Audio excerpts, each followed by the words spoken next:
কথা বলতে ওই মুহূর্তে কথা বলতে পারছেন, আশ্চর্য আল্লাহর রহমত। ওই মুহূর্তে সুন্দর কথা বলতে পারছেন এবং ওনারা ঠিকই বুঝতে পারছেন এবং হুজুর ট্রান্সলেট করে দিচ্ছেন ওনার হাদিসগুলো এবং হাদিসগুলো একটার পর একটা হুজুর হাদিস করে দিচ্ছেন। কোনটা মুসলিম শরীফের হাদিস এবং কত নম্বর হাদিস, বুখারী শরীফের হাদিস কত নম্বর হাদিস, এগুলো সব হুজুর মেনটেন করে দিতেছেন এবং সবচেয়ে আশ্চর্যজনক ওদের ভুল ধারণা অনেকগুলো ভাইকে দিচ্ছেন আজকে হুজুর। যেমন ইমাম আবু হানিফা রহমতুল্লাহ আলাইকে এক্সপ্রেস করতেছেন উনি অনেক সাবঅর্ডিনেট ইমাম বুখারী রহমতুল্লাহ রাদিয়াল্লাহু তাআলা আনহু রহমতুল্লাহ আলাইহি ওনাতে। তখন হুজুর বলে দিলেন যে ইমাম আবু হানিফা রহমতুল্লাহ আলাইহি ৬ নম্বর যে উত্তরসূরি রাসূলুল্লাহ সাল্লাল্লাহু আলাইহি ওয়াসাল্লামের ইমামের জাফর সাদেকের মুরিদ ছিলেন, তাবেঈনকে দেখছেন। আর বুখারী রহমতুল্লাহ আলাইহি উনি অনেক পরে আসছেন ইমাম আবু হানিফা। এই যে তাদের একটা ভুল ধারণা, এই ভুল ধারণাটা ভেঙে দিলে এবং অনেক ভুল ধারণা হুজুর ভেঙে দিচ্ছেন এবং আল্লাহর কি রহমত হুজুর এক্সপ্রেস করতেছেন, বক্তব্য সুন্দরভাবে দিতে পারতেছেন। আমি খালি ভয় পাইতেছি কখন গলা ভেঙে যায়। 11 নম্বরে যাবে হুজুর, এখানে 10 নম্বরের কাছে আসে দেখি যে হুজুরের গলা একটু বসে যাচ্ছে। ওখানে ওরা চা দিয়ে রসুন টসুন দিয়ে কেমনি কেমনি কী করে একটা চা দিতে বললো যে আমরা আগের থেকে জানি যে হুজুরের একটু অসুস্থ, তো এই চাটা বানাইছি, হুজুর এই চাটা খান। ওই চাটা খাওয়ার পর আমরা রহমত। তো যেটা বলতেছিলাম যে ওলিয়াল্লাহ হাকিম মোর্শেদরা কী জিনিস ওনারা চান যে মানুষ বক্তব্যটা বুঝে নেয় কোরআন এবং হাদিসের আলোকে, সঠিক বক্তব্যটা বুঝে নিতে যেন পারে। হুজুর একটা সুন্দর নমুনা দিলেন যে একই ফুল থেকে ওরা বলতেছিল এত বক্তব্য হয় কেন, এরকম বক্তব্য হচ্ছে কেন। তখন হুজুর বললেন একটা ফুল থেকে মৌমাছিও ফুলের থেকে নেয়, সে মধু তৈরি করে, নির্যাস নিয়ে মধু তৈরি করে, আর ভ্রমরও সেখান থেকে নেয়, নিয়ে সে কী করে বিষ তৈরি করে। এই কোরআন এবং হাদিস এমন জিনিস, এটা থেকে আপনি যা নেবেন সেটা যদি রিপ্রোডিউস করতে না পারেন আপনি, তাহলে আপনার দ্বারা এটা মধু না হয়ে বিষ হয়ে যাবে। তো এটা তো আমরা আসলে দেখতেছি এখন যে একই কোরআন হাদিস থেকে জ্ঞান নিচ্ছে, কিন্তু ট্রান্সলেট করতে যায়, এক্সপ্রেস করতে যায় কী হচ্ছে, সেখান থেকে ভুল ব্যাখ্যা, ভুল এক্সপ্রেশন দিচ্ছে। এবং আর আমাদের কী অবস্থা হচ্ছে, আমাদেরকে বর্তমান হুজুর কেবলাও বলছেন, হুজুর কেবল বলছেন যে মৌমাছি হও, মাছি হয়েও না। মাছির চরিত্র কি সব জায়গায় বসে, মিষ্টিতেও বসে, উচ্ছিষ্টের মধ্যেও বসে, যেখানে তার মন যা উড়ে যায় সেখানে বসে, সেখান থেকে সে আহরণ করে। কিন্তু মৌমাছি তা করে না। যেই ফুলে মধু আছে সে খুঁজে খুঁজে সেই ফুলেই বসে, মধুবিহীন ফুলেও সে বসে না। এই চরিত্রটা আমাদের নেওয়ার কথা, কিন্তু আমরা সেই চরিত্র না নিয়ে আমরা এই দ্বিধা বিভক্তি চরিত্র নিয়ে যাচ্ছি বলে এই অবস্থা দাঁড়াচ্ছে। আমার একজন কোরআন শরীফ শিক্ষা দেওয়ার ওস্তাদ ছিলেন ছোটো বয়সে, সেই ওস্তাদ আমাকে বলতেছিলেন যে বড় হয়েছি যখন দরবারে আসেন, তখন বলতেছেন আপনি একজন দরবারে যাচ্ছেন আর একজনের বক্তব্য শুনতেছেন, এটা কেমন? এখানে আসেন, আমাদের মাহফিলে আসেন, কতজন কত রকম বক্তব্য দেয়, 1 ঘন্টার মধ্যে 5-10 জন বক্তব্য দেয়, বিভিন্ন বক্তব্য থেকে আপনি কিছু নিলেন, সেটা ভালো না? তখন ওই যে হুজুর ওই একসারা মাহফিল আপনি ইউদিল্লুকা আন সাবিলিল্লাহ, এই কথাটা যখন বললাম তো এটি কোরআন শরীফে আয়াত বলতেছেন, আমি হ্যাঁ কোরআন শরীফে আয়াত। হ্যাঁ, মানে ওনার কাছে অবাক লাগতেছে যে কোরআন শরীফে এরকম কথা বলা আছে যে অধিক সংখ্যক লোকের কাছে যাওয়া যাবে না, যাইলে বিভ্রান্তির মধ্যে পড়ে যাবে। সেইটা উনি গেলেন পড়ছে যে হাফিজ হুজুর আছেন, ওনার ছোট ছেলে। আমরা তখন আদিপুরে ছিলাম, আব্বা ওনাকে ধরেছে পড়ানোর জন্য। তো পরে যখন রায়েরবাজার আসলাম তখন উনি ওই হাফিজ হুজুরের ক্যাম্পেইন করতে আসলো, যে দাঁড়াইছিল যে রাজনীতিতে ক্যাম্পেইন করার সময় আর আমাকে তোমাদের এই মাসে আমি যাই হোক, যেটা বললাম যে আল্লাহর খাস দয়া, আল্লাহর খাস রহমত, আমরা শুকরিয়া আদায় করি। আমরা একটা খাস ওলিয়াল্লাহ হাদিস মসজিদের দরবারে আসি এবং খাস শিক্ষা পাচ্ছি কোরআন এবং হাদিসের আলোকে। টুপি পাই হুজুর আজকে একদম হাতে নাতে এক্সপ্রেস হয়ে গেল যে ওরা সবাই শিখে বললো যে আগে হুজুর বয়ানটা করে ফেলি, আমরা হুজুর বয়ান করে দিলেন ইনশাল্লাহ। তো আল্লাহর রহমত, আমরা যেন এই সবাই তো হাইলি এডুকেটেড। হ্যাঁ হ্যাঁ, কঠিন এডুকেশন, হাইলি এডুকেটেড গুণজন, হাজব্যান্ড ওয়াইফ এবং ছেলেমেয়েগুলো সম্ভ্রান্ত। তো সবচেয়ে বড় জিনিস হলো তারা জানার জন্য প্রশ্ন করছে, প্রশ্নের জন্য প্রশ্ন করে, জানার জন্য, মানার জন্য প্রশ্নগুলো করছে। এবং যখন হুজুর ফিডিং দিলেন, পারফেক্ট ফিডিং তারা পেয়ে সাথে সাথে ওইটা অ্যাকসেপ্ট করে নিল। তো আল্লাহর খাস দয়া, আল্লাহর খাস রহমত, আমরা হুজুরের কাছে খাস দোয়া চাই, আল্লাহর কাছে খাস রহমত কামনা করি। বলি আল্লাহ আদি মুর্শিদের খেদমত এবং দরবারের খেদমত করতে করতে মুসলমান হিসেবে কবরে যেতে পারি, এই দোয়া চাই। আসসালামু আলাইকুম। নাহমাদুহু ওয়া নুসাল্লি আলা রাসূলিহিল কারীম, আম্মা বা'দ। আল্লাহর আশিক ও সালেক বৃন্দ, সরাসরি আমার কথা শোনা কঠিন, কিন্তু আমার মোবাইলে দেখছি স্পষ্ট আসে। ফ্যানের আওয়াজ তো, আর আমার কথাটা ফিসফিসভাবে আসতেছে। তো তো কালকের চেয়ে আজকে কিছুটা ভালো, কিন্তু স্বর ঠিক হয়নি এখনো। আর এত গলার কাজে ব্যস্ত থাকলে গলা ঠিক হওয়া কঠিন। কন্টিনিউয়াসলি তো আজকে কথার মধ্যেই ছিলেন। কালকে থেকেই তো কন্টিনিউয়াস, জুমার খুতবা, জুমার নামাজ, ক্লাস, অডিয়েন্স, আজকে তো সারাদিনই প্রোগ্রাম। কি দেখো সাউন্ডটা বাড়ানো যায় কিনা। আমি কিন্তু সাউন্ড পাচ্ছিলাম না আসার সময়। আচ্ছা, মাইক্রোফোন না আরেকটা ছিল, ওইটা কই? এই যে মাইক্রোফোন আরেকটা কই?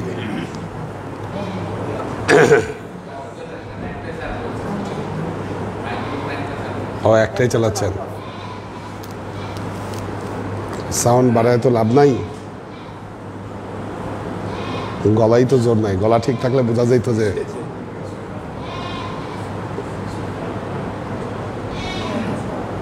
আচ্ছা।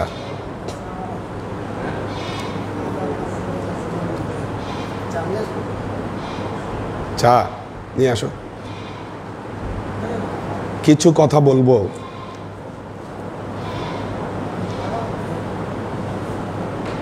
মেরাজ, রজব মাস যেহেতু মেরাজের আলোচনা।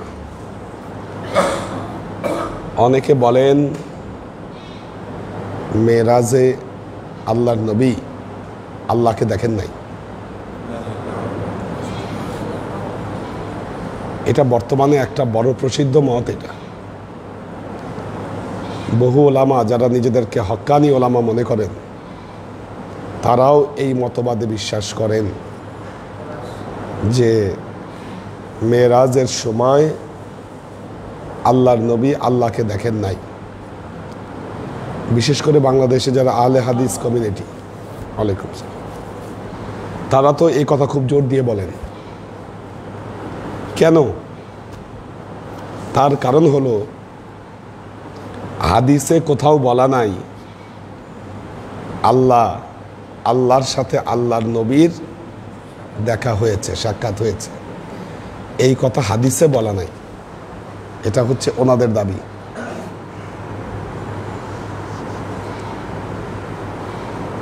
প্রথম প্রশ্ন, যারা এই দাবি করছেন তারা কি এই খবর রাখেন মেরাজ সম্পর্কে আসলে কয়টা হাদিস আসছে, বা যেই বর্ণনাগুলো এসেছে তার দ্বারা আমরা কতটুকু ধারণা পেতে পারি? খুব সামান্য এবং বিক্ষিপ্ত বর্ণনা মেরাজ সম্পর্কে হাদিসে এসেছে। দুই একটা বিষয়, সাপোর্টিং বিষয়, হঠাৎ এই বিষয় ওই বিষয় ক্ষুদ্র ক্ষুদ্রভাবে আসছে মেরাজের বর্ণনা। কেন? ওয়াই? মেরাজ এমন একটা দুর্বেদ্য বিষয় ছিল, ওই সময়ের মানুষের জন্য মেরাজ বোঝাটা অনেক কঠিন ছিল। মেরাজকে বিশ্বাস না করে অনেকে ঈমান হারিয়েছিল। কিন্তু সূরা নজমের বর্ণনা দ্বারা সুস্পষ্টভাবে বোঝা যায় আল্লাহর সাথে তার নবীর সাক্ষাৎ হয়েছিল। যেখানে কোরআনের বর্ণনার ইশারা পাচ্ছি, বর্ণনা পাচ্ছি, সেখানে আমার হাদিসে উল্লেখ থাকার দরকার নাই। ব্যাপারটা স্পষ্ট। ওয়ালাইকুম আসসালাম। তো সূরা নজমের মধ্যে এর বর্ণনা এসেছে, সেটাকে যখন আমরা পর্যালোচনা করব, দেখেন তাফসিরগুলা, আরব দেশে লিখিত যে তাফসির, অধিকাংশ তাফসিরের মধ্যে ব্যাখ্যা করছে সুম্মা দানা ফাতাদাল্লা ফাকানা কাবা কাউসাইনি আও আদনা। তাফসিরের মধ্যে লেখছে আইয়ু সুম্মা দানা ইলা জিব্রাইল ফাতাদাল্লা ফাকানা কাবা কাউসাইনি আও আদনা। সুম্মা দানা ইয়ানি সুম্মা দানা ইলা জিব্রাইল। তাফসিরে লিখতেছে আল্লাহর নবী জিব্রাইলের নিকটবর্তী হয়েছিলেন। যেই জিব্রাইল বাইতুল্লাহ থেকে আল্লাহর নবীকে তুলে সিনা সাক করলেন, বোরাকের মধ্যে বসায়া এক বোরাকে দুইজন বাইতুল মুকাদ্দাস গেলেন, সেখান থেকে ঊর্ধ্ব ভ্রমণে গেলেন। এই ব্যাখ্যায় এইখানে জিব্রাইলের নাম আনাটা এটা কি মূর্খতা না এটা পাগলামি?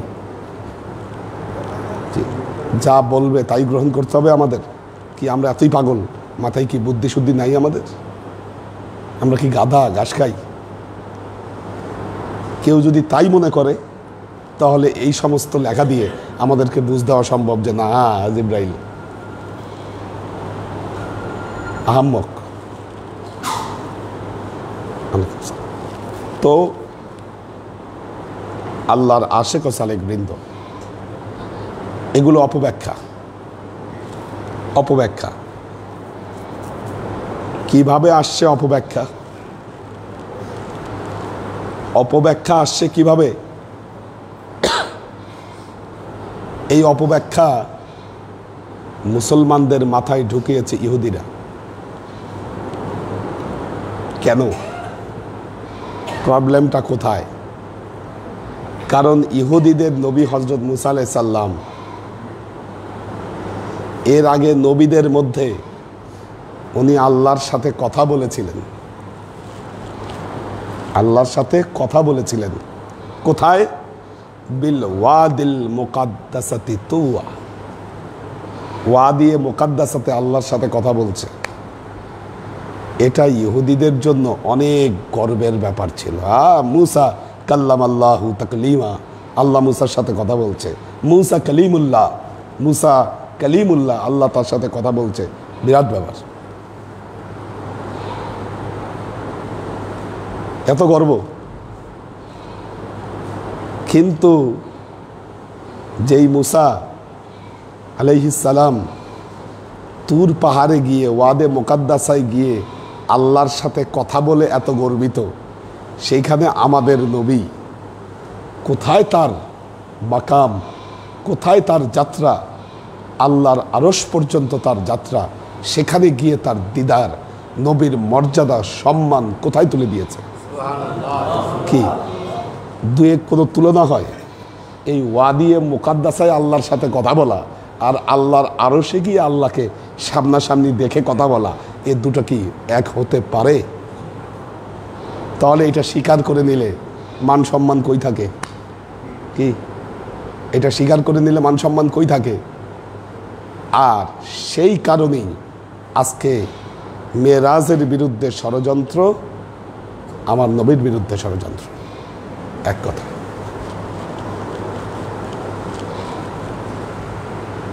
ভিন্ন খাতে প্রবাহিত করার চেষ্টা। দ্বিতীয় বিষয়,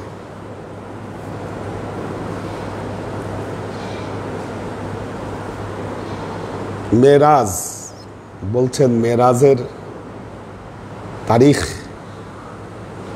নির্দিষ্ট নয়। কেন বলছে ব্যাপারটা বুঝবেন। বলতেছে হাদিসে মেরাজের কোনো তারিখ উল্লেখ হয় নাই। হাদিস কিসের কিতাব? থিওলজি। কে? হাদিস বইটা তো থিওলজি না।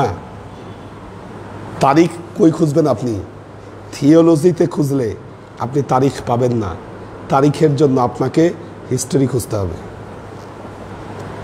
কি সমান হিসাব, সিম্পল হিসাব। পুঙ্খানুপুঙ্খানু তারিখ আল্লাহর নবীর অন্য ঘটনায় হাদিসে লেখা আছে। কয়টা তারিখ লেখা আছে হাদিস গ্রন্থে? আপনি বের করেন। কি কবে কোন ঘটনা ঘটছে? আল্লাহ নবী এই যুদ্ধে গেছে, ওই যুদ্ধে গেছে, তারিখ লেখা আছে? কয় তারিখে যাত্রা শুরু করছে?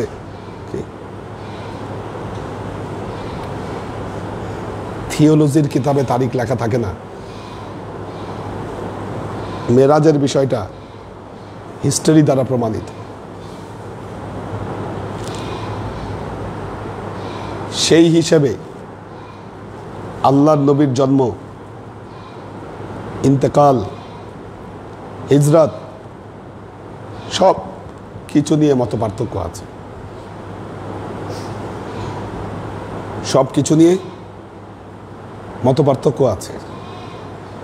12ই রবিউল আউয়াল বা 8ই রবিউল আউয়াল এগুলো নিয়ে মত পার্থক্য আছে। আচ্ছা, তাহলে মেরাজের দিবস কি তাহলে পালন করা যাবে না? একটা কথা মনে রাখবেন, আমরা দিন পালন করি না, দিবস পালন করি। দুটার পার্থক্য বুঝেন? দিন পালন করি না, দিবস পালন করি।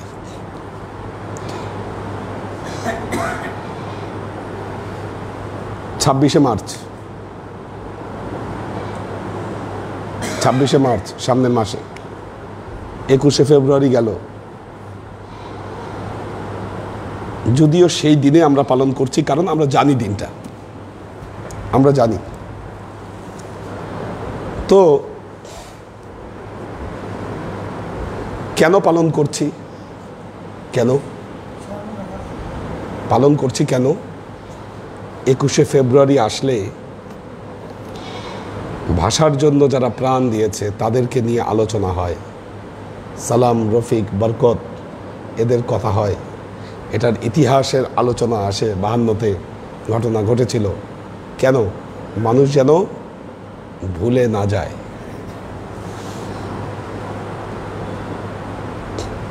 ছাব্বিশে মার্চ আসলে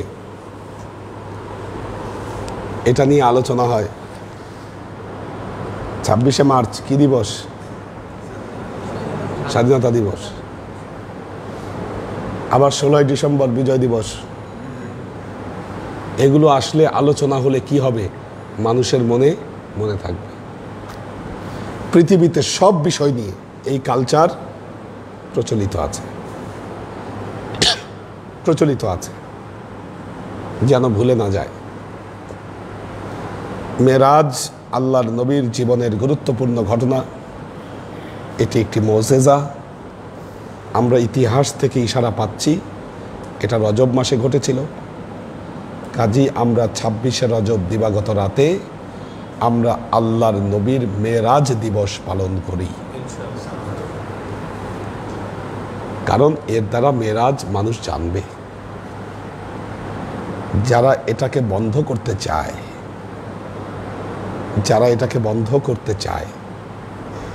তারা ইতিহাসকে বন্ধ করতে চায়। আমরা প্রতি বছর ইসালে সোয়াব রজব মাসে করতাম, এবার সেটা করব না। আমরা আসব, আর বৃহস্পতিবার পড়ছে তো ক্লাস আছে, এমনি ক্লাসের দিন আছে, একটু মিলাদ পড়ব, মেরাজ নিয়ে আলোচনা করব। তারপর যারা থাকতে চান থাকবেন, বা যারা চলে যেতে চান চলে যাবেন, কোনো বাধ্যবাধকতা নাই। এভাবে আমরা মেরাজটা পালন করব। এবছর আমাদের ইসালে সোয়াব হবে জুলাই মাসে, শুক্রবার দেখে, ছুটির দিন দেখে, যেন সবাই আসতে পারে। কাজে মেরাজে বড় কোনো প্রোগ্রাম এবার হচ্ছে না। ছোট আপনারা সংক্ষেপে যেটা করবেন সেটা হবে। তো আমরা এই জন্য মেরাজ দিবস পালন করব, স্মরণ করে রাখার জন্য। এটাকে বেদাত বানানোর অপচেষ্টা করে কোনো লাভ নাই। যারা করতেছেন তারা ওদের দ্বারা প্রভাবিত হয়ে, মেরাজকে যারা ঘৃণা করেন তাদের দ্বারা প্রভাবিত হয়ে এই কাজগুলো আপনারা করছেন।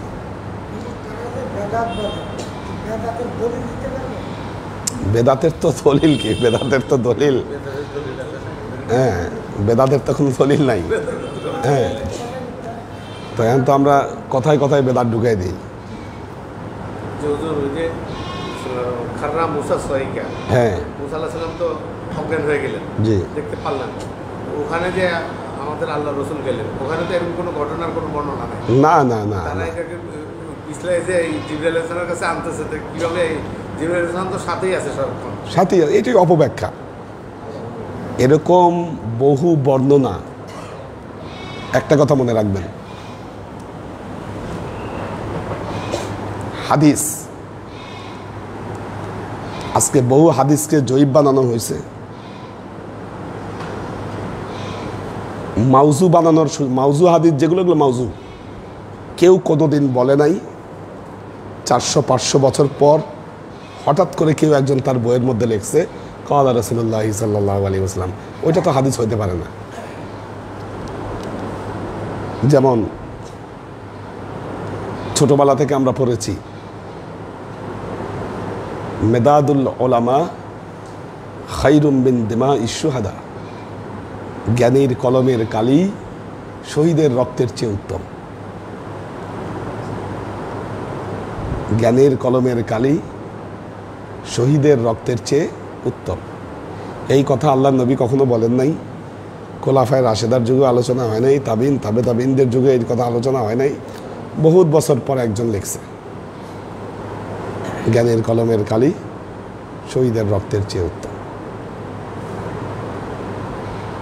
এটা রেশনালি কথাটা যৌক্তিক না। যিনি শহীদ হয়েছেন, রক্ত দিয়ে দিয়েছেন, তার রক্তের দামের চেয়ে জ্ঞানের কলমের কালি উত্তম, কথাটা এভাবে বলাটাও ঠিক না। আল্লাহ নবী এটা বলেনও নাই। ওগুলো মাউজু, বানানো। আচ্ছা, এখন দেখেন ইমাম বুখারী বা ইমাম মুসলিম, তিরমিজি 150, 200 বা 250 হিজরিতে ওনারা এই বই লিখছেন। রাবিদের কথা লিখেছেন, কোন রাবি থেকে নিয়েছে পরম্পরায়। 1400 হিজরি সালে এসে আপনি বই লিখতেছেন, বা 1300 হিজরি সালে এসে আপনি বই লিখতেছেন, আর সেই বইয়ের মধ্যে উল্লেখ করতেছেন অমুক রাবি কথা ঠিক মতো মনে রাখতে পারতো না। বুঝলেন? অমুক রাবি কথা ঠিক মতো মনে করতে পারতো না, বা প্রথম যুগে কথা মনে রাখতে পারতো, যখন বয়স হয়ে গেছে তখন আর কথা মনে রাখতে পারতো না। কাজেই এনার হাত বর্ণিত হাদিস এটা জয়ীফ, রাবির সমস্যা। এটা আপনি লিখতেছেন কত সালে এসে? 1300 হিজরিতে এসে। কি আর হাদিস লেখা হয়েছে 150 হিজরিতে। আমরা চিন্তা করতেছি, হ্যাঁ তাই তো, আরে এটা তো এলেন, লিপিবদ্ধ এলেন, আরব দেশ থেকে ছাপানো বই, এত বড় পণ্ডিত লেখছে এই বই, এত বড় পণ্ডিত লেখছে এই বই। তো এটা তো কেমনে কি ফেলে দেওয়ার মতো না, কিন্তু মাথায় এটা ঢুকে নাই। কত আগের জিনিসকে কত পরে এসে আমি চ্যালেঞ্জ করতেছি। এগুলো কথা ছুঁড়ে ফেলে দেওয়ার মতো, এটা গ্রহণ করার কোনো অপশন নেই। এই যে আমি পিএইচডি করতেছি খাজা মঈনুদ্দিন চিশতির উপর। মঈনুদ্দিন চিশতির দেওয়ান, এটা সম্রাট আকবরের যে লাইব্রেরি ছিল সেখানে সংরক্ষিত ছিল। এটা ম্যানাস্ক্রিপ্ট, ওনার সিলমোহর ছিল। 1900 সালের গোড়ার দিকে, শুরুর দিকে পাকিস্তানের একজন প্রফেসর মাহমুদ শিরানি, উনি প্রথম গবেষণা করে বলছেন এটা মঈনুদ্দিন চিশতির দেওয়ান না। কেন? এই কারণে ওনার মনে হয়েছে এটা মঈনুদ্দিন চিশতির দেওয়ান না, এটা মঈনুদ্দিন ফারাহির দেওয়ান। অথচ তার বহু আগে এই মঈনুদ্দিন চিশতির দেওয়ান, তার কবিতার স্বীকৃতি মানুষ ইতিহাসে দিয়ে গেছে আগে। এত পরে এসে তো আপনার কথাটা গ্রহণযোগ্য না। বুঝতে হবে এখানে একটা কিছু দেখলেই লাফ মারলে হবে না। তো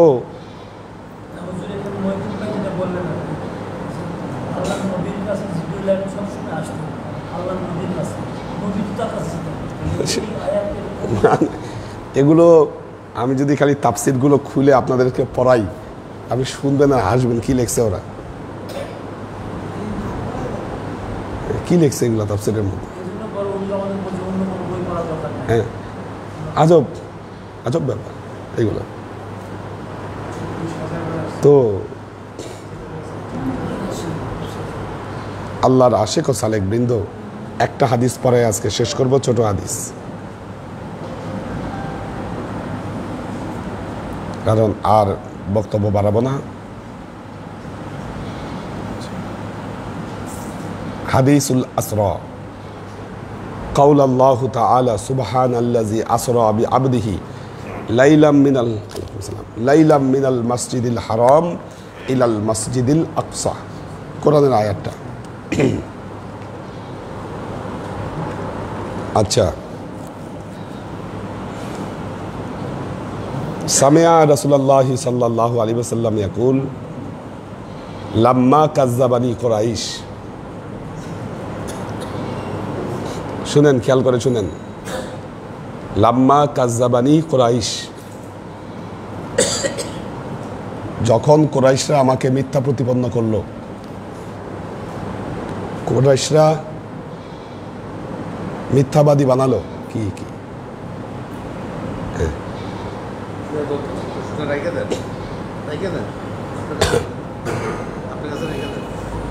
আচ্ছা, লাম্মা কাজ্জাবানি কুরাইশ, কুরাইশরা যখন আমাকে মিথ্যাবাদী বলল, কখন বলল? মেরাজের পরদিন সকালে আল্লাহ নবী বর্ণনা করলেন, কুরাইশরা বলল তুমি মিথ্যা বলছো, হাসাহাসি শুরু করলো, মিথ্যা বলছো তুমি। কুমতু ফিল হাজার, আল্লাহ নবী বললেন আমি হাজরে আসওয়াদের কাছে দাঁড়ালাম, হাজরে আসওয়াদের কাছে দাঁড়ালাম।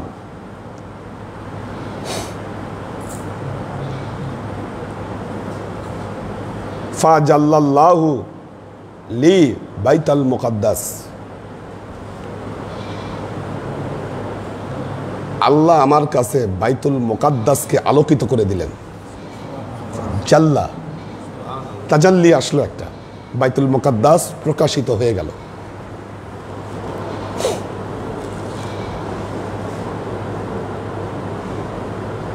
কি খেলা দেখছেন?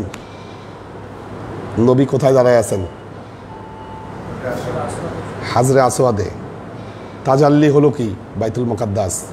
ওইখানেই বাইতুল মুকাদ্দাসকে আল্লাহ তাজাল্লি করে দিলেন।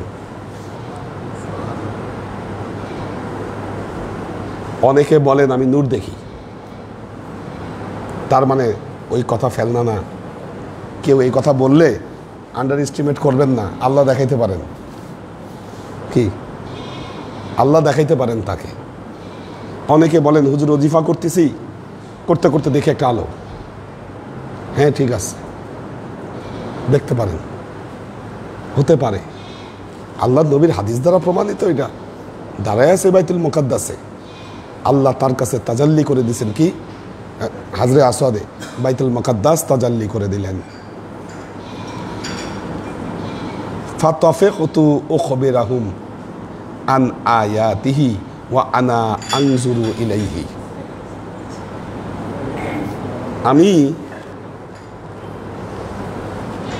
আমি দেখেন, উখবিরুহুম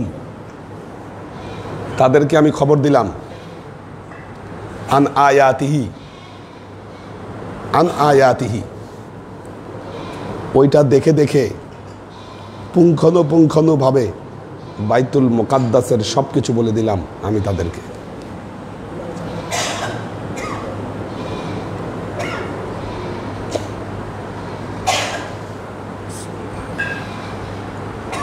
এই দরবারে কি না আইন লাগবে না। এই দরবারে কয়টা জানালা আছে না গুইনা বলেন? কয়টা? হ্যাঁ, 9টা। আচ্ছা 8টা 9টা কনফিউশন না? আচ্ছা এখন হ্যাঁ কোথায় 5টা? এখানেই তো কয়টা? 1টা 2টা। হ্যাঁ আচ্ছা দেখেন, এখন আল্লাহ নবী যখন বলছে আমি বাইতুল মুকাদ্দাসে গেছি, সবাই বলতেছে তাই নাকি? তা বলো তো কয়টা দরজা, কয়টা জানালা, কয়টা গম্বুজ? জিজ্ঞাসা করতেছে আল্লাহ নবীকে। এখন আল্লাহ নবী মেরাজের রাতে লিনুরিয়াহু মিন আয়াতিনা, আমি আমার আয়াত দেখানোর জন্য, নিদর্শন দেখানোর জন্য নিয়ে গেছি। দরজা জানলা গুনতে তার নিয়ে যায়নি কি? আল্লাহ নবী এটা খেয়ালও করে নাই। এখন না বলতে পারলে তো বলবে মিথ্যাবাদী। যায় নাই। যাই নেই, মিথ্যা কথা বলতেছে। বিসমিল্লাহ। তো বলবে যে যাই নাই, মিথ্যা কথা বলছে। নবী তো গুনে নাই, গুনতে তো আর যায় নাই। আল্লাহ কি করলেন? এই বাইতুল মুকাদ্দাস আল্লাহ নবীর সামনে নিয়ে আসলেন, হাজির করলেন। গত ক্লাসে বলেছি প্রযুক্তি সবই ছিল, মানুষ ব্যবহার জানতো না, ব্যবহার জানতো না। আল্লাহ কি কারবার করলেন? প্রজেক্টরের মতো বিশাল স্ক্রিনে সব দেখাই দিচ্ছেন যে এই যে বাইতুল মুকাদ্দাসের এই এই। এবং আল্লাহ নবী বললেন আমি দেখে দেখে সব খবর আমি বলে দিলাম। তো আল্লাহ দেখাইলে অনেক কিছু দেখানো সম্ভব, আল্লাহ জানাইলে অনেক কিছু জানানো সম্ভব। আজকে আমরা একটা বিষয় নিয়ে তর্ক করি, আল্লাহ নবী গায়েব জানেন কি জানেন না। এই চা খায় কিন্তু গলায় পাওয়ার পাইলাম। হ্যাঁ হ্যাঁ। তো অনেকেই এটা নিয়ে আল্লাহ নবী গায়েব জানেন কি জানেন, মূর্খের দল। আমার আব্বা গায়েব বলতে পারতেন অনেক কিছু, আমি সাক্ষী, আমি প্রমাণ, আপনারা অনেকে সাক্ষী। আমার আব্বা যদি পারে, নবীর ক্ষমতা কই ছিল? এগুলো কি আহাম্মক না মূর্খ না কি এগুলা বলেন? বলেন আপনি। আব্বা যখন মারা যান, আমি তখন মাস্টার্স পাশও করি দেই, মাস্টার্সের স্টুডেন্ট, পরীক্ষা দিব। হ্যাঁ, আমার পরীক্ষার 15 দিন আগে আব্বা ইন্তেকাল করছেন। কি আপনাদের সবাই সামনে বলছেন আমি ঢাকা ইউনিভার্সিটি টিচার হব, বলে গেছে উনি। কি দেখি এটা গায়েব বলছে না? আমি হই নাই তো তখনও। কাজেই মূর্খের মতো এগুলো তর্ক বাদ দেন। যারা এই সমস্ত তর্ক করে তাদের ধারে কাছে যাবেন না, এগুলো মূর্খের মূর্খ, মূর্খের মূর্খ এরা। তো আল্লাহর আশেক ও সালেক বৃন্দ, আল্লাহ আমাদেরকে হেদায়েত দান করুন। দেখি কোনো কোশ্চেন আছে কিনা।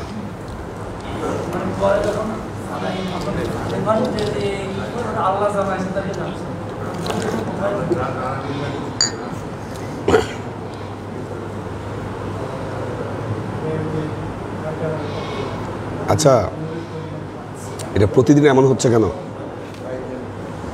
ইয়াগুলো আসতেছে না?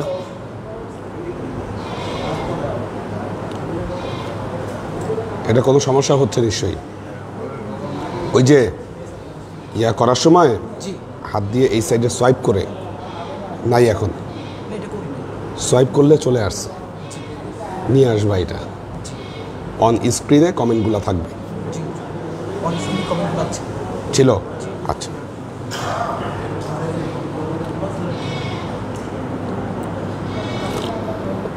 আচ্ছা তোমার ওখান থেকে বের করো। কবির হোসেন সালাম দিয়েছেন, দেলোয়ার হোসেন, শাকেরা আফজারা, ওয়াসিম খান, কবির হোসেন সালাম দিয়েছেন, সাইফুল্লাহ রিঙ্কু বাহরাইন থেকে আমাদের সাথে আছেন,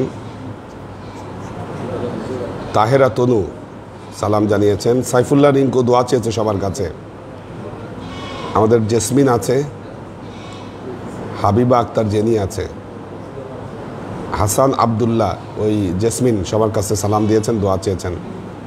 আমাদের নাজিমউদ্দিন ভাইয়ের ফ্যামিলি আছেন।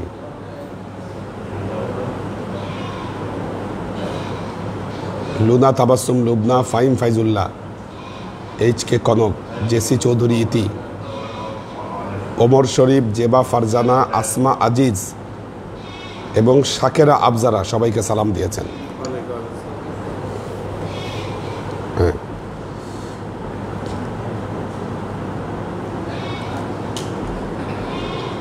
এই যে এখানে অনেকের কমেন্ট রয়ে গেছে।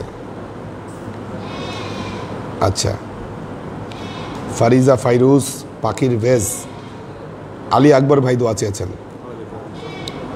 পপিয়ারা জামান সুমি, আনোয়ারা শরীফ সালাম দিয়েছেন। আমাদের মাসুদ কবির, আসসালামু আলাইকুম হুজুর, আপনার কাছে খাস দোয়া চাই, দ্রুত আপনার কণ্ঠ স্বরের আরোগ্য কামনা করি। খুলনা থেকে আমাদের সাথে আছেন মাসুদ কবির। মাহফুজুল হক উজ্জ্বল, মোটামুটি ঠিক আছে। আল্লাহুম্মা আমিন, আল্লাহুম্মা সাল্লি আলা কামা সাল্লাইতা আলা ইব্রাহিম ওয়া আলা আলি